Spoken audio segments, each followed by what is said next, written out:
Welcome to Housekeepers Half Hour. This is a reproduction of a radio show that was broadcasted by the United States Department of Agriculture in 1926. Disclaimer: do not assume contents of this production reflect current scientific knowledge, policies, or practices. Today's episode was released on March 1, 1926.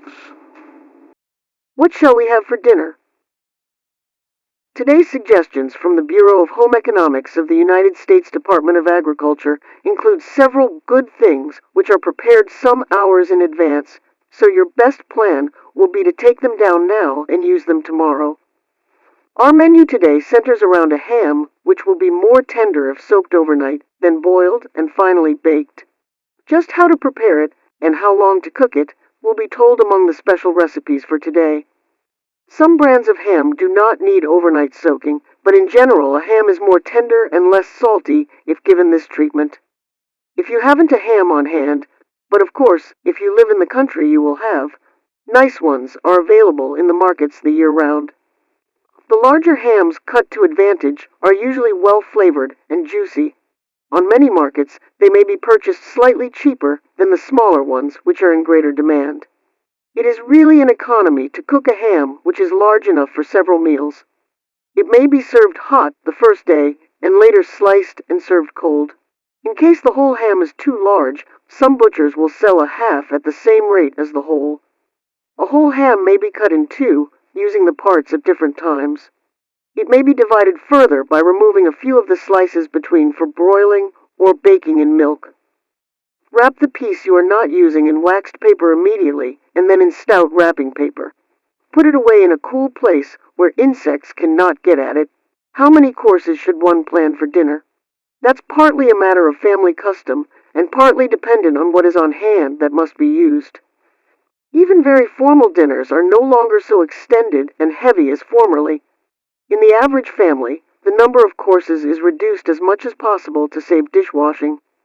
A dinner will be completely balanced in food values and entirely satisfying if, in addition to meat or an equivalent, it provides some starchy food like potatoes or rice, a green leaf vegetable, fruit too if possible, fat such as meat, fat, and butter, and a small amount of something sweet. When we have soups or salads, as well as these essential foods, they supply extra materials and often help to use up leftovers, which might be wasted. Soups and salads also help out when the quantity of something else is scant, but they need not be planned for every dinner. Our ham is to be made tender by boiling and then covered with brown sugar and dotted with whole cloves for baking. Spinach will be appetizing with it. One of the secrets of cooking spinach, so that it loses scarcely any of its valuable vitamins and the iron and other minerals it furnishes, is to use but little water, just enough to keep it from scorching until it is wilted. Then it will cook in its own liquor. Another point is to cook at the shortest possible time, 10 minutes, or only long enough to make it tender. Finally, chop it up very fine and blend with it a little cream or butter as well as seasonings. But don't cook it long. Every bit of the liquid brought out in cooking it should be served with it or saved for soup another day. Some of the most important food substances of spinach are dissolved in this liquid. Salt and sweet is a good combination of flavors, judiciously used. That is why sweet potatoes go well with ham and other smoked meats. But instead of having uninteresting boiled or baked sweet potatoes, try a new dish on the family, sweet potatoes with apples. Boil your sweet potatoes in their skins in the morning. Peel and slice them. Arrange the slices in a baking dish with alternate layers of raw sliced apple generously dotted with butter and sprinkled with brown sugar. A half cup of water in the bottom of the dish will prevent the sugar from caramelizing and scorching and make a small amount of syrup. Top off with buttered breadcrumbs and cook in the oven when you are baking your ham until the apples are tender. Orange gelatin will be an excellent dessert to conclude this menu. It must, of course, be made early in the day so as to have time to set. This is a distinct advantage to the housewife because it will heat ready when she wants it without further effort. Serve this just as it is, or with cream, or a soft custard sauce.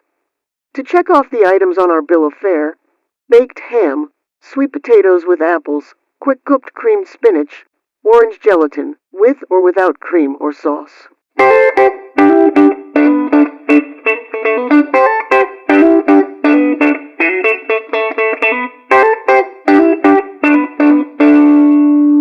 Today's best recipes. Ready with your notebooks and pencils now.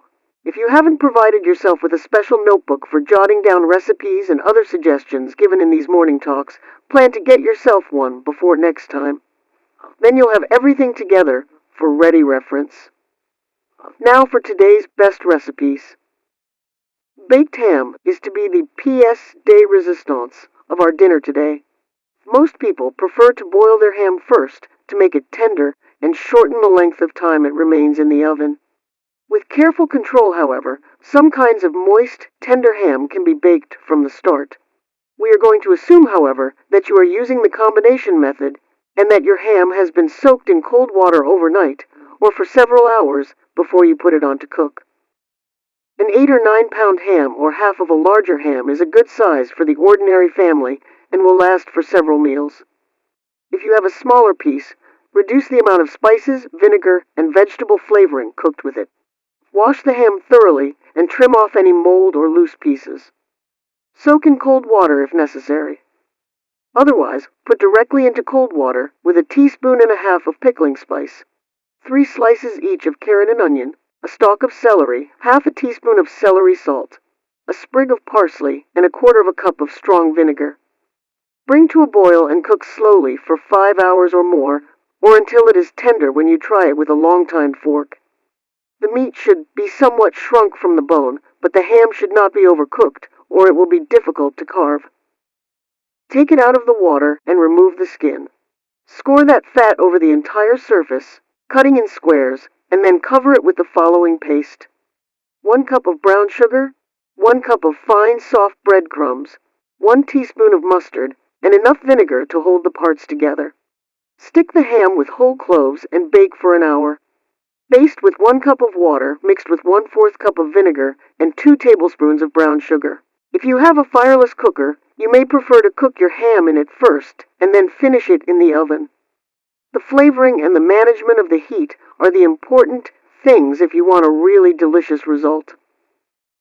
Orange gelatin should be made of fresh orange juice, except for the small amount of water needed to soften and dissolve the gelatin and the sugar. The idea is to increase the day's supply of vitamins by those contained in the oranges. It is especially important if you have children in the household to give them orange juice as often and in as many forms as possible. Elderly people, too, who must often be careful what they eat, may have this delicate and delicious dessert without fear of bad results. Fruit gelatins take only a few minutes to prepare. The proportion is usually 1 envelope of gelatin to 1 quart of liquid. Put 1 envelope or 1 ounce of gelatin into 1/2 cup of cold water to soften for about 2 minutes. Squeeze as many oranges as you need to make 2½ cups of strained juice and add the juice of half a lemon to intensify the flavor. Put 1 cup of water onto heat with 3/4 of a cup of sugar or less, depending on the acidity of the fruit. When the syrup is boiling, take it from the stove and put the moistened gelatin into it. Stir until the gelatin is entirely dissolved. Then mix with the orange and lemon juice. In this way, the orange juice is not cooked at all. Strain and pour into a large mold or into individual molds if you like. You do not need any sauce with this orange gelatin, but a soft custard would be good with it, or plain or whipped cream.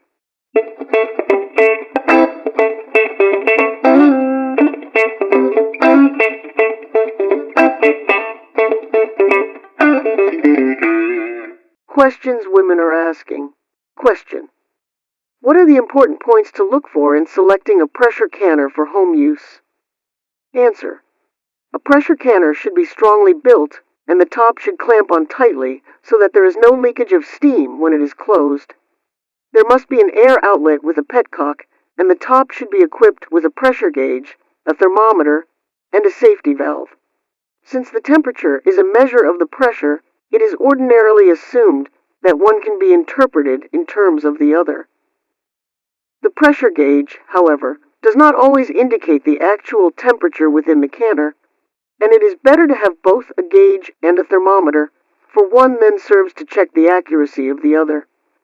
In size, a pressure canner should be suited to the kind of containers and the probable number to be handled at one time. In case the canner must be lifted on and off the stove during canning, it is also important that it should not be too heavy. Dual-purpose pressure cookers are available, which may be used the year-round to advantage in the preparation of certain foods, as well as in the summer canning season.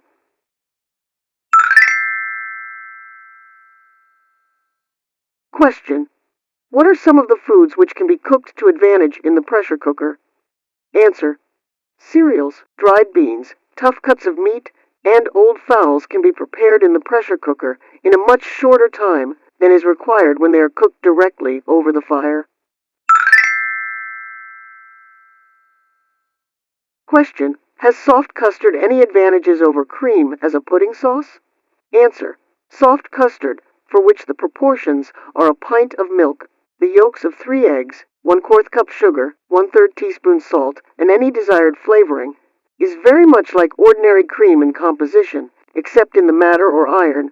Of that important element, a given amount of custard contains 3 or 4 times as much iron as the same amount of cream. It is to be recommended, therefore, for those who specially need iron. Children who get most of their protein from milk are likely to be more in need of iron than of calcium. Adults, on the other hand, who get most of their protein from meat are likely to need calcium more than iron. In general, therefore, the soft custard is better for children, and cream just as good or better for grown-ups. Since cream differs in price very little with the season, the economy involved in using soft custard depends chiefly on the price of eggs. Question: what is it in oranges that makes them especially valuable food for children? Answer: oranges are a rich source of vitamins and minerals. Children need a constant and abundant supply of these things in their food to help them grow and develop normally. Oranges also have the advantage that they can be given between meals without spoiling the appetite for other foods at the regular meal times. In fact, they seem to sharpen rather than dull the appetite. Question: why is cod liver oil recommended for children? Answer: a child needs food that supplies proteins and minerals for building body tissues, calories for energy, and certain other factors, not yet identified, which are essential for normal growth. One of these is connected with proper bone development, and, because it serves to prevent rickets, is often called the anti-rickettic factor. Cod liver oil is an excellent source of this anti-rickettic factor, and when given to children, it helps them to grow strong, normal bones. Direct sunlight also aids bone growth in somewhat the same way. For children who cannot be out of doors in the sunshine a great deal, cod liver oil is particularly valuable. Question: what are the so-called protective foods? Answer: rickets, scurvy, beriberi, and eye infection are caused by the lack of certain vitamins in the diet for extended periods.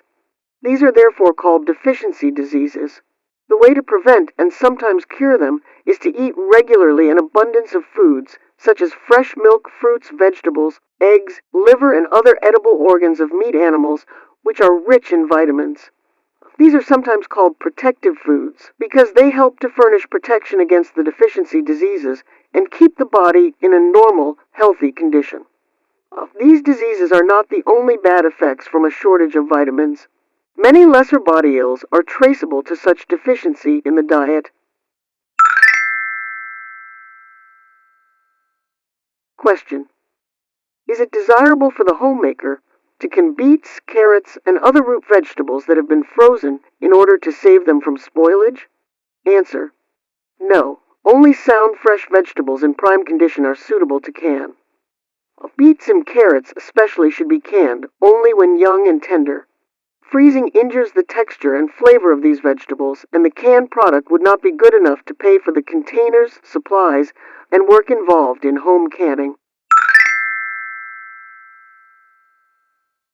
Question: is it true that oily cloths used in polishing floors and woodwork are a serious fire risk?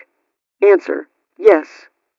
Cloths moistened with linseed oil are especially liable to spontaneous combustion, and serious fires have resulted from this cause. They should be either destroyed immediately after use or kept in a tightly covered fireproof container. Question: what is the best material for the kitchen floor? Answer: the ideal kitchen floor is durable, comfortable to walk and stand on, smooth but not slippery, easy to clean, not injured by grease and water, and attractive in color and appearance. The wooden floor finished with oil or paint, or covered with a good quality of plain or inlaid linoleum meets many of these requirements. Question: what is the right height for the kitchen sink? Answer: the right height for the kitchen sink depends on the height, length of arm, and general build of the person who is to use it. Any homemaker can test this out easily for herself by placing the dishpan at various heights until she finds the most comfortable one. Most kitchen sinks are set too low. 36 inches from the rim to the floor is often given as a good average height for the sink. Question: what can I do to make the children's shoes wear longer? Answer: buy strong shoes with heavy soles. Keep well repaired and grease about once a month, often in wet weather, with a mixture of neat's foot or fish oil and tallow. Publication available, The Care of Leather. You can find a link to this booklet in the description below. Question: what is the chief source of failure in the homemaking of vinegar? Answer: a failure to appreciate the fact that all vinegar is the result of two fermentations. First, that by yeasts, and second, that by acetic bacteria, and that the yeast fermentation should be practically completed before the acetic begins. This can be greatly aided by adding a yeast culture to the fresh juice. In the absence of a special yeast culture, the ordinary compressed yeast serves a good purpose. Question: how should horseradish be prepared for table use? Answer: grate up good sound roots and at once pack into bottles. Cover with a small quantity of spirit or distilled vinegar and seal tightly. The pungency of horseradish is due to a volatile principle which escapes very readily, especially when exposed to the air. Under the most favorable conditions, grated horseradish cannot be expected to retain its pungency for more than a few weeks. Question: how are oranges and grapefruit artificially colored? Answer: a few varieties become mature, as judged by the percentage of sugar and acid, while still partially green. Such mature fruits may be placed in a tight room and exposed to the gas of incomplete combustion from oil stoves or gas engines. Cylinders of ethylene gas are also used for this purpose. 2 or 3 days treatment is usually sufficient to develop the desired color. USDA Bulletin number 1159 on coloring Satsuma oranges in Alabama describes the methods used. Question: how may pussy willows be obtained early? Answer: twigs of pussy willows may be cut now and be placed in water in a cool room, later in a living room at ordinary temperatures, and the flowering catkins or pussies will open.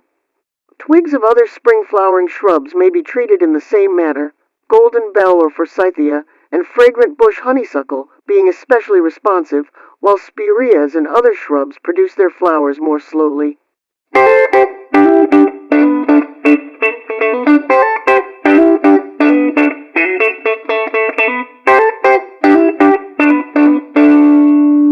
Well, this concludes this broadcasting of Housekeepers Half Hour. I'm your host, Aunt Sammy. If you did indeed enjoy this broadcast, please consider listening to any of our other broadcasts. New shows are to be put out every week for new education and your listening pleasure. Until next time, remember to keep it tidy. This production was researched and produced by BreakAway Empire LLC.